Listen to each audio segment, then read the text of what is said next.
그래서 오늘 한번 하나님께서 우리에게 어떤 마음으로 다가오시는가, 뭐라고 말씀하시는가, 이것을 함께 듣는 시간이었으면 좋겠는데, 우리 사람이 자기 자신을 잘 이해하는 것 참 중요합니다.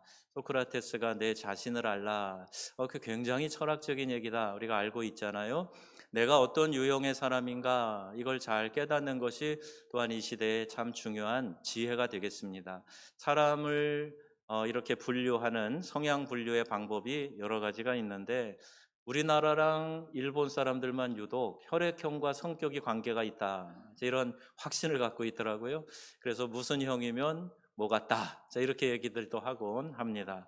또 행동 유형에 따라서 이 사람은 사고형이야, 주도형이야, 안정형이야, 신중형이야, 이렇게 좀 구분해 보는 그런 방법도 있습니다.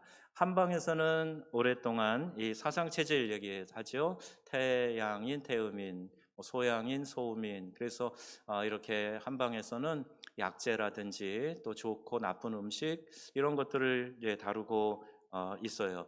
얼마 전에 제가 여기 학산로에 있는 한의원에 갔더니 그 8가지로 나누는 그런 나누는 방식이 우리 한국 한방에 있는데, 저보고 목양체질이라고 그러더라고요. 제가 속으로 어떻게 목사인지 어떻게 알았지? 그리고 온 적이 있습니다.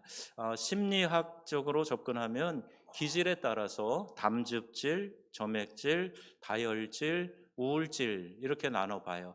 성경의 인물도 거기다 이렇게 대입을 해보는데, 베드로 같은 사람들은 다혈질, 당연히, 바울은 담즙질, 이렇게 설명을 하는 그런 책도 있습니다. 요새는 MBTI나 또 디스크 같은 걸 통해서 좀 더 세분해서 이야기하기도 하지요. 주로 나는 밤이 강하다, 또는 나는 아침이 강하다, 그래서 저녁형 인간, 아침형 인간, 나는 올빼미형이다, 이렇게 나눠보기도 합니다. 근데 중요한 것 하나 좀 말씀을 드리려고 하는데요. 우리 사람들이 습관이 내 몸에 체화되면 웬만해서는 잘 안 고쳐져요. 어떤 사람은 제가 이렇게 보고 있으면 예배 꼭 5분 늦게 오는 분들이 있어요. 그분은 1년이면 상당히 많은 주일을 5분 늦게 옵니다. 어떤 분은 10분, 어떤 분은 15분.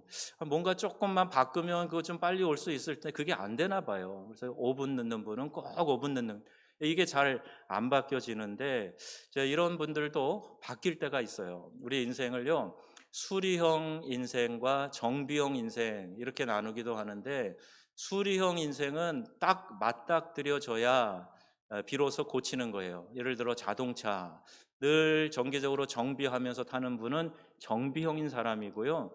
고장이 나고 이상한 소리 나고 냄새가 나고 그래야 이제 비로소 이제 찾아가서 고치는 사람은, 이 사람은 이제 수리형, 그런 특징인 것이지요. 근데 여러분, 이런 내 성향이 신앙에도 영향을 주고 적용이 된다 하는 거예요. 그래서 신앙생활을 할 때에도요, 내가 기도 생활하고 신앙생활 할 때도 일이 터질 때까지 대비하는, 그 미리미리 대비하지 않는 그런 인생 수리형 같은 그런 신앙 형태를 가진 사람이 있어요. 일 날 때까지는 기도도 안 합니다. 예배도 소홀히 합니다. 그러다가 일이 터져야 그제서야 하나님 앞에 이제 천부여 주옵소서, 그리고 나와서 기도하고 이러는 사람이, 이 사람이 이제 수리형 그 신앙 형태를 가진 거예요. 이런 분들은 기도도요, 일명 낙하산 기도합니다. 낙하산은 비행기에서 뛰어내릴 때 그때 펼쳐지는 거잖아요. 평상시에 쓰는 게 아니잖아요. 그러니까 위급할 때 다급해지면, 그럴 때 비로소 기도하는 거예요. 그리고 기도도 특징이 있는데, 이른바 낙하산 기도하는 분들은요, 하나님 살려주세요, 도와주세요, 이번만 지켜주세요, 이런 기도를 주로 한다고 하지요. 그리고 형편이 좋아지면 금세 옛날로 돌아가는, 그래서 기도 안 하는 그런 특징의 삶을 반복해서 살아가고 있어요. 오늘 시골 농부가 황소를 끌고 나무다리를 건너면서 불안해합니다. AI로 제가 그린 건데 그 표정이 참 재밌어요. 그 순간 하나님 앞에 기도하는 거예요. 하나님, 이 다리를 무사히 건너면 제가 이 황소를 바치겠나이다. 갑자기 다리가 막 저리 금이 가고 막 흔들리면서 다리가 무너지게 생기니까 무사히 건너가게만 해주세요. 황소를 바치겠나이다. 그리고 이제 건너가는데 기도를 들으셨는가? 이제 거의 다 안전하게 도달하게 됐어요. 그랬더니 이 사람이 욕심이 생기는 거예요. 하나님, 황소는 농사하는 일에 써야 되니까 염소를 바치면 안 되겠습니까? 이 기도를 살짝 바꿨어요. 그랬더니요, 더 큰 소리로 부직 하면서 이 다리가 무너지게 생긴 거예요. 그랬더니 아이고 하나님, 농담도 못합니까? 그리고 기도를 다시 마무리를 했다고 하는 그런 얘기가 있는데요. 여러분, 우리가요 수리형 인생을 살면 이런 식의 신앙 형태를 갖기가 쉬워요. 여러분은 수리형입니까? 정비형입니까? 하나님은 우리가 일상생활에서 하나님과 교제하기를 원하고 기도하기를 원하시는 거예요. 그러면서 말씀해 주시고 성령의 감동으로 깨닫게 해주시는 대로 삶에서 내 잘못된 것, 그릇된 것, 빗나간 것 정비하면서 이렇게 살아가기를 하나님이 원하신다. 그래서 여러분, 평상시 잘 준비하며 살아가는 신앙인이 되시기를 주님의 이름으로 축원합니다. 사사시대 이스라엘 백성들은 명백한 수리형의 사람들이었어요. 평안할 때는 절대 하나님 안 찾아요. 자기 생각, 자기 기준, 자기가 원하는 대로 모든 일을 행합니다. 그래서 모든 생활이 자기 중심이에요. 하나님의 말씀에 귀를 기울이지 않고 자기들 멋대로 헛된 우상들 집안에다 들여놓고 그러면서 살았어요. 그러다가 이제 하나님의 징계가 임하게 되죠. 그 방법은 주변의 나라를 일으키셔서 그 나라들이 이스라엘을 쳐들어가서 압제하게 만드는 거예요. 수탈하게 만드는 거예요. 고통 가운데 빠지게 만듭니다. 그게 7년일 때도 있고 20년일 때도 있고 40년의 긴 기간일 때도 있었던 거예요. 그러면 그 압제와 고통 속에서 신음하면서 이스라엘 백성들이 하나님을 향해서 기도하는 거예요. 하나님, 제발 살려주세요. 한 번만 살려주세요. 다시는 그러지 않겠습니다. 도와주세요. 이렇게 기도하는 거예요. 그러면 참 하나님 속도 없으시지. 그래서 또 용서해 주시고 또 살려주시고 그러는 거예요. 자, 그렇게 구하시는 방법은 사사를 세웁니다. 그리고 사사를 통해서 이제 이스라엘을 강하게 일으키셔가지고 주변을 물리치고 해방되게 하시는 거죠. 자, 그러면 이제 평온한 세대를 또 삽니다. 그럼 또 잊어버리고 또 본성으로 돌아가서 기도하지 않고 우상 숭배하고 하나님 명령 지키지 않고 자, 자기 만족대로 이렇게 살아가면 그러면 또 징계를 하시고 이런 역사가 무려 400년 동안 되풀이되어 반복되고 있어요. 결국 여호와께서 이제 이스라엘을 미디안의 손에 넘겨셨을 그때입니다. 추수할 때가 되면 미디안 이 군대가 와서 메뚜기 떼처럼 그 추수한 걸 다 쓸어 갑니다. 왜 이런 일이 일어났나?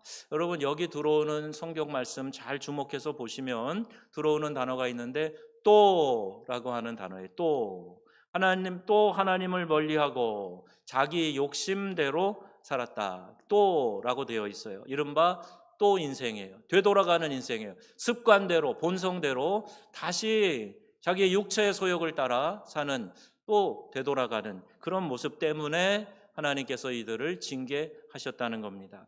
이 사사시대에 활동한 사사는 적어도 13명 정도 되는데 모두가 다 특이하고 독특한 그런 부분에 특징이 있어요. 똑같은 사람들이 아니라 다양한 사람들을 세우셔서 하나님의 역사를 이루어 가신다. 이것도 우리가 한번 생각해 볼 수 있는 그런 예라고 볼 수가 있겠어요.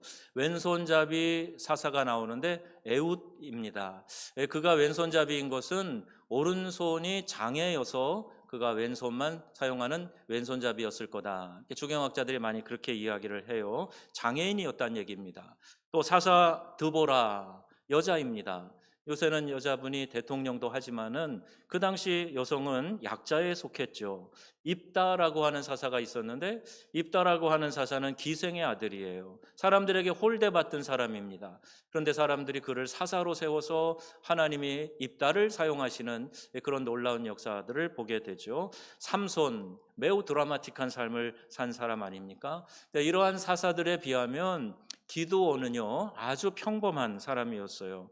그가 사사가 된 분명한 메시지가 있는 거죠. 하나님은 지극히 평범한 사람도 사용하신다는 거예요. 그의 능력이 출중해서 사용하시는 게 아니라 하나님은 평범한 사람도 부르셔서 하나님의 능력 가운데 원하시는 대로 쓰신다 하는 거죠. 예수님의 12제자도 결코 특별한 사람들이 아니었어요. 그냥 일상의 평범한 생활을 하는 사람들, 그들을 부르셔서 제자 삼아 주시지 않았습니까? 오늘 11절에 보면 여호와의 사자가 기드온을 찾아왔을 때 그 기드온이 하고 있었던 것은 밀을 포도주 틀에서 타작을 하고 있을 때 그때 찾아왔어요. 그냥 일상에 열심히 바쁘게 자기 일을 하고 있었는데, 그런데 여러분, 타작은 어디서 합니까? 곡식을 심었던 들판에서 곡식을 댄 다음에 거기서 탈곡을 하고 하지 않습니까? 그런데 지금 포도주 틀에서 밀을 타작하고 있다. 이게 뭔가 좀 이상하죠. 들킬까봐, 빼앗길까봐 몰래 숨어서 지금 타작을 하고 있는 거예요. 소심하고 겁 많은 그런 사람이에요. 다른 이스라엘 사람들과 뭐 다 별반 다를 바가 없는 그런 사람이 바로 기드온이었습니다. 그리고 하나님의 사자가 그에게 이를 때에 15절에 뭐라고 답을 합니까? 오 주여, 내가 무엇으로 이스라엘을 구원하겠습니까? 나의 집은 므낫세 집에서 가장 약하고, 이스라엘 12지파가 있잖아요. 그중에 므낫세 지파인데 내 집은 그 중에서도 약해요. 내 아버지 집은 자라는 거죠. 집에서도 또 나는 작은 자라는 거예요. 근데 이것은 겸손이 아니고요, 열등감 그리고 자신감이 없는 태도, 이것을 반영해주고 있어요. 자기 민족의 어려움에 대한 불타는 구령의 열정을 지녔던 사람이 결코 아니었습니다. 여러분, 우리나라에도 이 순국 열사들, 의사들 보면 그래도 어떤 형편에 있든지 이 나라가 좀 해방이 돼서 자유를 누렸으면 좋겠다, 그 숭고한 뜻을 가지고 분연히 일어났던 사람들 아닙니까? 민족을 사랑하는 마음으로 저 시베리아 만주 벌판에서 거기 숨어서 애국지사로 독립운동을 했던 사람들 보세요. 불타는 이 민족에 대한 사랑이 있었는데 지금 기도는 그런 마음 요만큼도 없어요. 그러면서 그냥 자기 먹을 거 몰래 숨어서 탈곡하고 있는 그런 상황입니다. 자기 집에서도 기대받는 그런 아들이 아니었던가 봐요. 그가 그렇게 고백을 하고 있어요.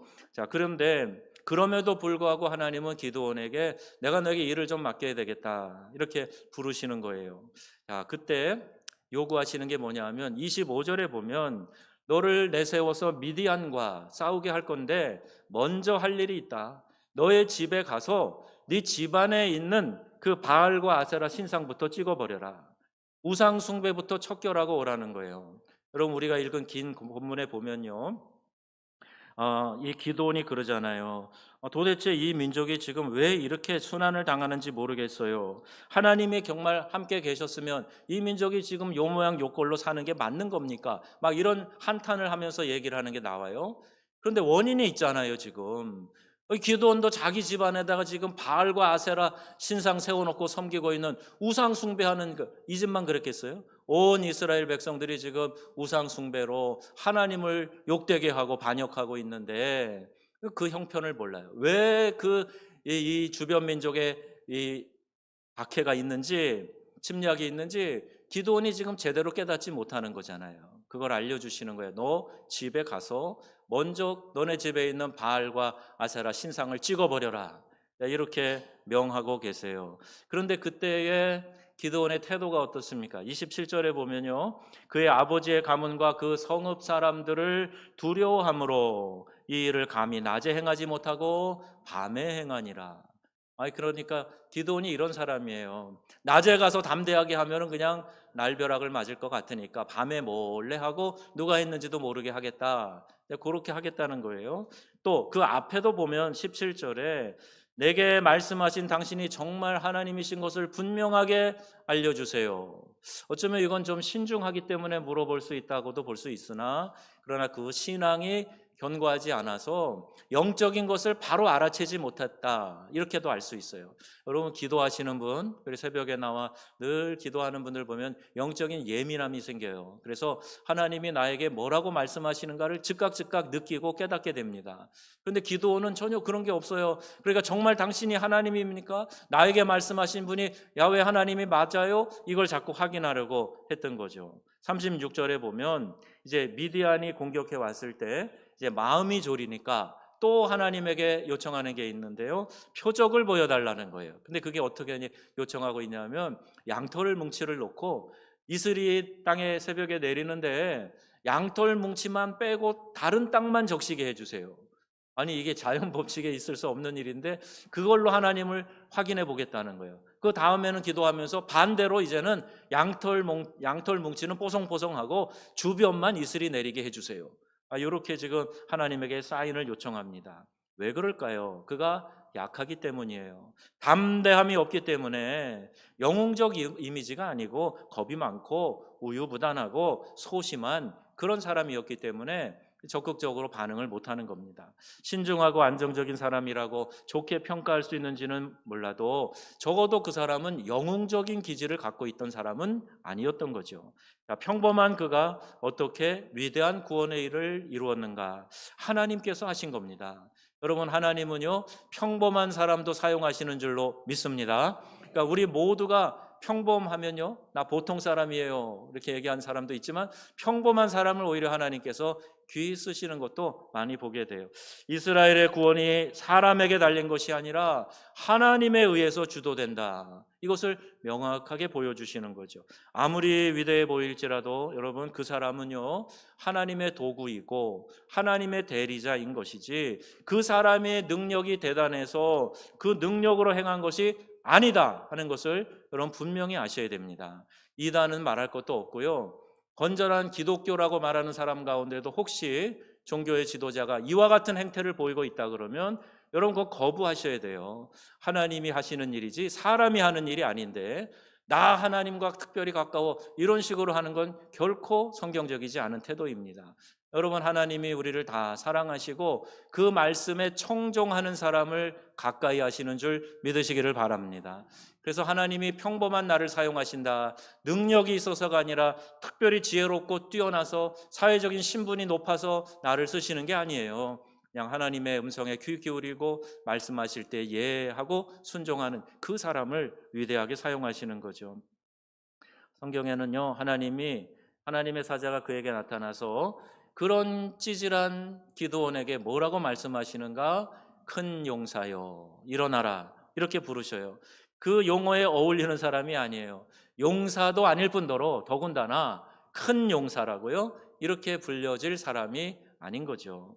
왜 하나님께서 그를 큰 용사라고 부르셨는가? 그럼 그 의미를 우리가 좀 깨달아야 될 텐데요. 무엇보다도 하나님은 지금 현재 그의 모습을 보고 큰 용사여 하신 게 아니죠. 그러면 아마 그거는 어떻게 보면 조롱하는 얘기 아닐까요? 지금 막 비겁하고 겁 많고 숨어 지내고 자신감도 없고 이렇게 열등감에 빠져 있는 사람에게 야, 큰 용사여 그러면 나를 놀리나? 그럴 거 아니겠어요. 그런데 지금 기드온을 보고 말씀하시는 게 아니라 장차 하나님에게 쓰임받은 그 놀라운 모습을 미리 내다보시고 그 기드온에게 큰 용사여 이게 미래의 것들을 끌고 와서 미리 그에게 불러주셨다. 즉 미래의 가능성을 보시는 분이 바로 하나님이시다. 장차 기드온을 통해서 일하실 것을 하나님이 보시면서 하나님이 일을 시키시니까 하나님의 일을 당신이 아실 거 아니에요. 그러니까 그 일에 수종든 기드온에게 큰 용사여 그러지 말고 지금 그 자리에서 일어나라 말씀하시는 거예요. 하나님은 기드온뿐만 아니라 오늘 우리도 그런 가능성으로 바라보시는 줄 믿으시기 바랍니다. 나의 연약함만 자꾸 이야기하지 마세요. 약함은 다 있어요. 또 이제 오후에도 말씀드리겠지만 우리 시니어들이 되면 이제 70 넘어가시고 그러면 육체 연약함은 계속 아마 가중되고 계속 찾아올 겁니다. 그러나 그 사람들이 돌봄의 대상이 아니라 사역의 주체가 될 수 있다. 요새 이제 시니어 목회 아주 중요한 화두가 그런 거거든요. 어떻게 하면 그렇게 될 수가 있는가? 연약함 속에서도 하나님께 붙들림 받고 하나님이 일하시는 것을 내가 경험하면 그와 같은 일을 체험하게 되는 것입니다. 오늘 우리에게 그런 가능성으로 바라보시고 말씀하시는 하나님의 음성이 저와 여러분에게 들려질 수 있기를 바랍니다. 우리의 미래를 보시며 당신의 아들로서 딸로서 대견해 하시고 자랑스러워 하실 그 하나님의 마음, 하나님의 기대감. 여러분 이걸 한번 생각해 보세요. 우리가 쉽게 비유해 볼 수 있는 것이 있어요. 여러분이 여러분 자녀를 바라볼 때입니다. 객관적으로 그 아이가 그렇게 예뻐요? 객관적으로 그 아이가 그렇게 훌륭해요? 학교에 가면 다 1등만 하나요? 아닐 수 있어요. 중간할 수도 있고 뭐 꼴찌에서 가까운 점수를 갖고 올 수도 있어요. 그런데 내 자식은 특별해 보이잖아요. 왜요? 사랑하니까 그런 거예요. 그 아이가 장차 잘 될 것을 믿고 그 아이를 위해서 내가 사랑을 붓고 기도를 쏟고 그 아이를 위해서 하나님 앞에 간구하니까 잘 될 것을 믿고 소망을 가지고 부모의 눈으로 볼 때 그 아이가 그렇게 소중하고 귀하고 훌륭한 거예요. 저는 일부 예배 때도 우리 아이들 데리고 오는 부모들이 있고, 오늘도 이제 이현이가 저기 유아실에 있고 아래층에서 예배하는 아이들이 있는데 애들만 보면 너무너무 이뻐요. 교회 울타리 안에서 자라는 아이들이 얼마나 밝게 건강하게 자라는지 한 주 한 주 다른 모습을 보면서 아주 기대와 소망이 있어요. 우리 교회 아이들이니까. 아마 여러분도 자녀를 볼 때 그런 마음이시듯이 하나님이 그 자녀를 바라보실 때 그 기대와 소망을 가지고 우리를 축복하신다 하는 사실을 여러분 꼭 기억하시기를 바랍니다. 자꾸 내 연약함만 묵상하고 안 된다 안 된다 그러시는 것은 하나님의 마음을 잘 모르는 거예요. 지금 어려운 현실과 한계만 보면서 나는 안 돼라고 생각하는 사람들도 계실 거예요. 반면에 한 5년쯤 지나면 내 인생 완전 달라질 걸, 이런 신념을 갖고 있는 분도 있을 거예요. 여러분 그 신념도 좋지만 내가 내 속에서 만들어서 끌어내는 그런 신념이 아니고요. 하나님의 관점으로 볼 때 하나님이 날 사랑하시고 내가 주의 말씀 가운데 거하기 때문에 5년 지나면 10년 지나면 내 인생 이렇게 달라질 거야. 이걸 믿는 게 진짜 믿음인 거예요. 바울은 그걸 알았습니다. 그래서 빌립보서 4장 12절 13절에 이런 고백을 하고 있네요. 같이 읽어보겠습니다. 나는 비천에 처할 줄도 알고 풍부에 처할 줄도 알아. 모든 일 곧 배부름과 배고픔과 풍부와 궁핍에도 처할 줄 아는 일체의 비결을 배웠노라. 그리고 13절에 뭐라 그래요? 내게 능력 주시는 자 안에서 내가 모든 것을 할 수 있느니라. 아멘. 내게 능력 주시는 자 안에서 하나님이 나와 함께 하시면 지금 내가 비록 연약해도 보잘것 없어도 지금 내 자녀들이 변변치 않아도 하나님이 나와 함께 하시면 능력 주시는 자 안에서 내게 능치 못할 일이 없습니다. 아멘이시죠? 이 고백을 하는 거예요. 여러분, 이게 믿음입니다. 내가 좀 똑똑하고 능력이 있어서 그게 아니에요. 하나님이 나와 함께 하시면 이 모든 일이 이루어질 것을 내가 믿습니다. 이 고백을 하고 있는 거죠. 기도는요, 나는 안 돼요. 내가 뭘 할 수 있나요? 라고 계속 하나님의 사자에게 반문해요. 내가 무엇을 가지고 이스라엘을 구원할 수 있겠습니까? 그래, 그렇게 말합니다. 그럼에도 불구하고 하나님의 사자가 그를 부를 때 큰 용사요, 이렇게 불러요. 하나님이 뭘 착각을 하셨나요? 뭘 잘 모르셔서 그를 큰 용사라고 불렀겠습니까? 아니죠. 하나님은 우리 속까지도 깊이 알고 계세요. 우리의 중심을 알고 계세요. 사람들은요, 내 중심을 잘 설명하지 않으면 모르더라고요. 오해도 많이 합니다. 그런데 하나님은 내 중심을 아시니까 설명이 필요가 없어요.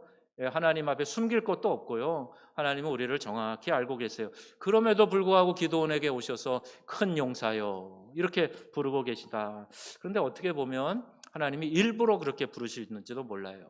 지금 내가 그렇게 있을 상황이 아니야. 너를 통해서 내가 위대한 일을 이룰 거니까 떨치고 일어나라. 그러면서 그에게 일부러 부르셨는지 몰라요. 우리는 내 의지로 하나님의 자녀된 것 아니죠?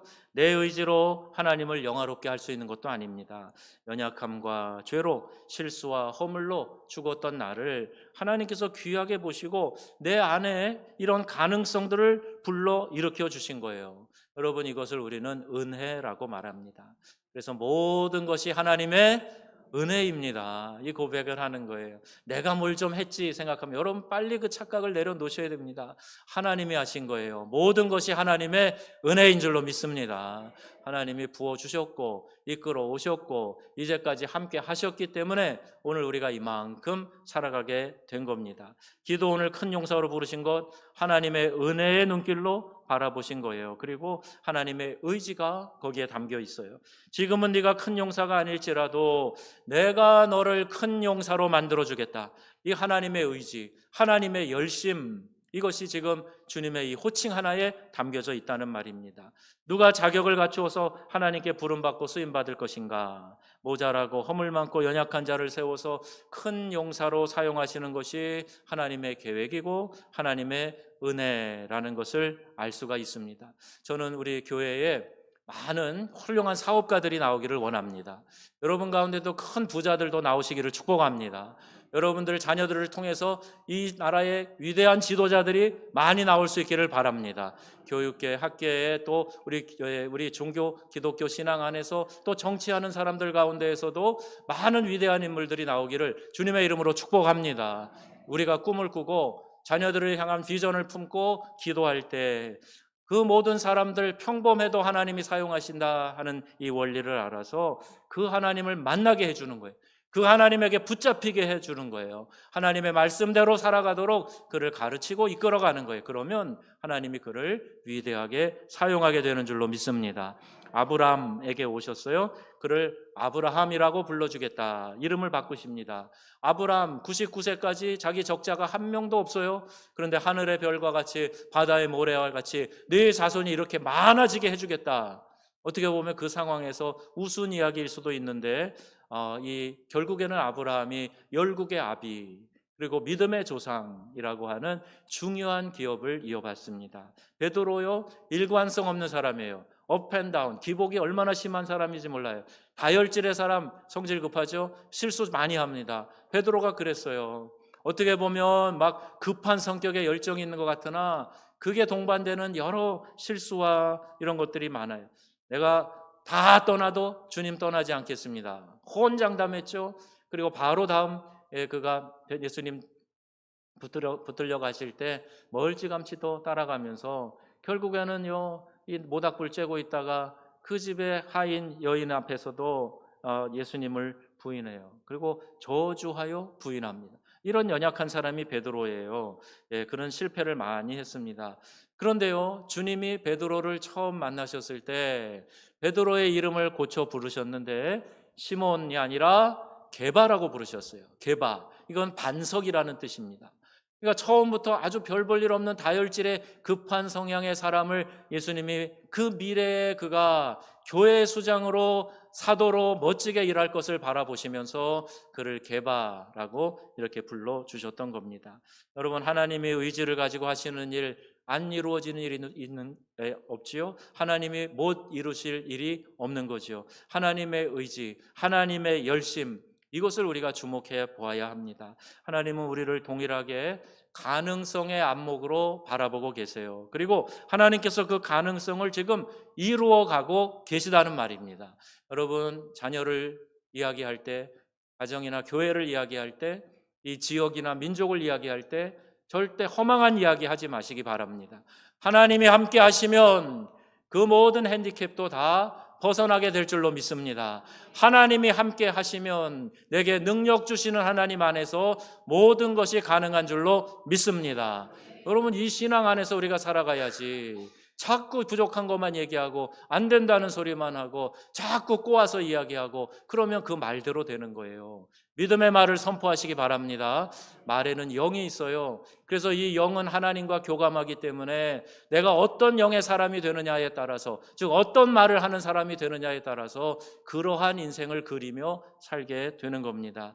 우리가 살아가는 모든 것이 전적으로 하나님의 은혜입니다. 하나님께서 의지를 가지고 우리를 만들어 가시고 계시기 때문이에요. 기드온도 말씀과 사명 앞에서 자신감을 보이지 못했어요. 그러나 하나님이 그를 큰 용사로 만들어 가고 계십니다. 어떻게 만들어 가시나? 그 첫 번째 방법은요, 말씀을 통해서 확신을 심어 주시는 거예요. 사사기 6장 12절에 보니까 여호와께서 너와 함께 하시는도다, 계시도다. 14절에도 보니까 여호와께서 너를 보내신 것이 아니냐. 16절에 미디안 사람을 한 사람 치듯이 할 것이다.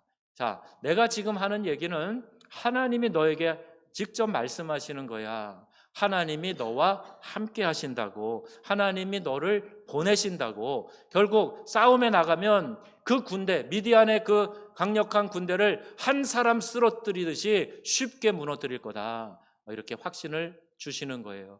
여러분, 말씀을 들을 때 그러한 확신이 임하시기를 바랍니다. 하나님이 지금 나에게 말씀하시오. 하나님이 이렇게 하라고, 이렇게 고치라고 나에게 말씀하시오. 그러면 너에게 이러한 형통함이 있을 거라고 약속하시오. 직접 들으셔야 돼요. 말씀을 통해서 격려하시고 우리에게 용기를 주시고 세워주시기 때문에 소심해서 자꾸 뒤로 물러가던 기도원이 하나님 말씀을 통해서 세워져 가는 거예요. 여러분이 느끼던 느끼지 못하던 예배에 나오셔서 함께 영으로 교통하게 될 때, 오늘 우리 장로님 기도하신 것처럼 내 영이 하나님을 만나는 귀한 역사가 일어난다는 사실을 여러분 꼭 기억하시기를 바랍니다. 영이 하나님을 만나는 순간인데요, 잡신을 만나도, 잡신에 접해도 이상한 현상이 일어나는데 영이신 하나님을 만나는데 아무 일이 안 일어난다고요? 그건 착각이죠. 분명히 역사가 일어납니다. 여러분 그 역사를 기대하면서 예배하는 자리, 찬양하는 자리, 기도하는 자리 소홀히 하지 마시고 꼭 그 자리 지키시며 하나님과 교통하시는 성도님 되시기를 이 가을에 주님의 이름으로 축복합니다. 말씀을 통해 세워가세요. 두 번째 방법은 보여주시는 거예요. 기도원이 확신을 달라고 보여달라고 했을 때 혼내지 않고 그에게 그대로 보여주시죠. 고기와 무교병을 반석에 올려놓으라. 그때 불을 내려 보여주신다. 약속대로 하셨어요. 양털 뭉치에만 이슬이 내려달라고 했는데 또 그대로 보여주십니다. 눈으로 보고 의심하지 말라는 거예요. 여러분 우리가 약한 존재이기 때문에 의심이 찾아올 때가 있어요. 그러면 여러분 확신이 올 때까지 붙들고 기도하시기 바랍니다. 믿음의 사람은 그렇게 하는 거예요. 그냥 한번 툭 하고 마는 게 아니고요. 하나님 책망하지 않으세요. 도마에게 부활하신 예수님이 나타나실 때 도마가 없었어요. 다른 제자들만 봤어요. 제자들이 얘기하니까 도마가 그래요. 내 눈으로 보기 전에 나 못 믿겠다. 그래서 예수님이 다시 나타나셨어요. 그래서 도마에게 말씀하시잖아. 야, 봤지? 내 손에 못자국도 봐라. 옆구리에 창자국도 봐라. 야, 이 손 좀 갖고 와봐. 여기 만져봐. 그리고 예수님이 직접 확인시켜 주셨어요. 물론 보지 않고 믿는 것이 더 귀하다 말씀을 덧붙이시긴 했으나 그가 의심한 것에 대해서 예수님이 책망하지 않으셨단 말입니다. 여러분 기도하다가 확신이 안 드시면 확신이 올 때까지 기도하시란 말이에요. 하나님은 그 기도에 반드시 응답해 주실 줄로 믿습니다. 어떤 사인을 보여주세요. 여러분 담대하게 하나님께 말씀하세요. 이런 이상한 사인도 하나님 응답해 주셨는데 내가 하려고 하니까 하나님 사인을 보여주세요. 그러면 왜 응답 안 하시겠습니까? 사사기 6장 34절에 여호와의 영이 기드온에게 임하시니 8장 28절에 대승을 거두었다. 어떻게? 다시는 그 머리를 들지 못하였고 기드온이 사는 40년 동안 평안했다. 이렇게 말씀하고 있어요. 여러분 하나님의 사람 한 명이 그 모든 민족을 평안케 이끌어가는 역사가 있는 걸 여러분 믿으시고 기도하는 그 한 사람이 되시기를 주님의 이름으로 축복합니다. 기도원 이야기의 핵심이 뭘까요? 믿음 안에서 어떤 작은 것도 결코 작은 게 아니다. 그 어떤 큰 것도 큰 것이 아니다. 내가 큰 병에 걸렸어요. 아니요. 새벽인가요? 한번 말씀드렸는데 큰 병이라니요. 암이나 감기나 하나님에겐 똑같아요. 여러분 하나님 앞에 큰 것도 작은 것도 없습니다. 내가 하나님 앞에 갖춰야 될 것은 믿음을 하나님 앞에 견고하게 세우는 것뿐이에요. 아무리 작은 것도 하나님의 손에 붙들리면 큰 일을 이룰 수 있다. 오병이요 어린아이 도시락 하나 아닙니까? 그런데 그 수만의 사람들이 먹고 그것을 다 먹고 그리고 12광주리를 거두는 그런 역사가 일어나지 않았어요? 아무리 연약한 사람도 부족한 사람도 믿음으로 자신을 하나님께 맡기면 놀라운 일이 일어날 수 있다는 거예요. 문제는 내가 자꾸 줄까 말까, 헌신할까 말까 망설이고 머뭇거리고 그래서 문제인 거지. 내 삶을 하나님 온전히 하나님께 맡깁니다 하고 전적으로 하나님께 드려보세요. 하나님이 여러분을 통해서 귀한 일을 이루어 가실 것을 믿습니다.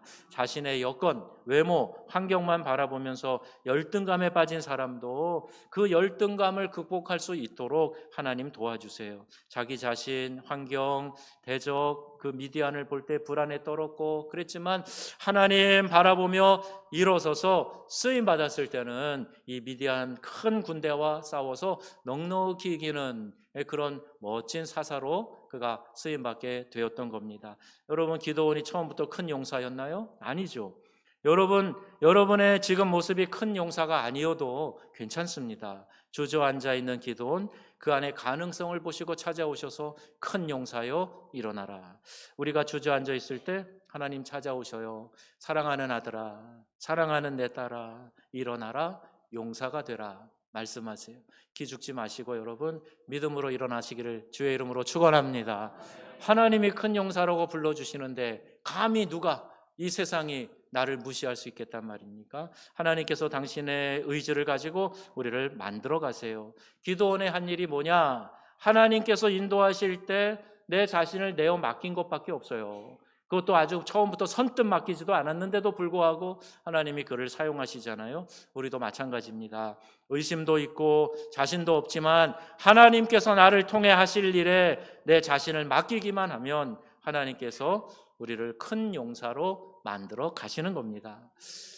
많은 좋은 간증들 여러분 다니엘 기도 이런 데도 나오지만 여러 간증들을 우리가 쉽게 접해요.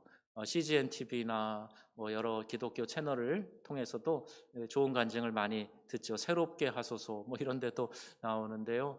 저는 이제 직접 우리 청소년 지방에서 수련회 할 때 우리 서울신대 후배 기도한 안희환 목사님 강사로 부른 일이 있어요. 근데 와서 간증을 하는데 이런 이야기예요. 판자촌에서 어렵게 자랐다는 겁니다.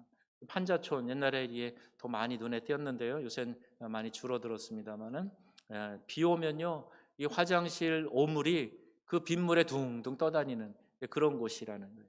그래서 자주 피부병을 앓았답니다. 아버지는 술중독, 노름꾼이어서 그 밑에서 정말 어린 안희환이 마음고생을 많이 하면서 컸대요. 여러분 기억하시나요? 20원짜리 과자 자야 있는데 그 자야 싼도 이거 그렇게 사 먹고 싶은데 그 20원이 없어서 과자 하나도 못 사 먹었던 어린 시절을 그가 회고하면서 이야기를 합니다.